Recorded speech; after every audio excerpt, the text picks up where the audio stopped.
বৈধ ভোটার বাদ দেওয়া হলো কার সাথে বিজেপি জবাবদার।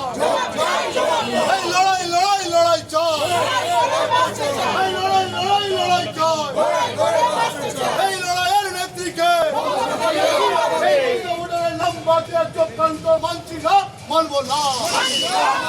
এই বৈধ ভোটারের নাম বাদ দেওয়ার চক্রান্ত আমরা মানছি না, মানবো না। এই লড়াই লড়াই লড়াই চাই। আজকে যেটা আমাদের সর্বজন শ্রদ্ধেয় নেত্রী মমতা বন্দ্যোপাধ্যায় এবং আমাদের নেতা অভিষেক বন্দ্যোপাধ্যায় এসআইআর প্রক্রিয়া শুরু হওয়ার আগে যে সন্দেহটা করেছিল যে প্রকৃত ভোটারের নাম এরা বাদ দিয়ে দেবে, আজকে সেই সন্দেহ সেটা সত্যি বলে প্রমাণিত হলো।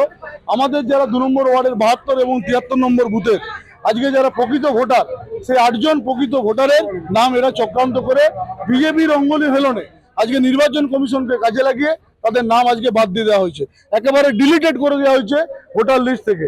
আজকে এই চক্রান্তর বিরুদ্ধে আমাদের আজকে রাস্তায় নামা এবং যতক্ষণ না পর্যন্ত আজকের এই প্রকৃত ভোটারের নাম ভোটার লিস্টে ওঠা হচ্ছে আমাদের এই লড়াই এবং আন্দোলন চলবে।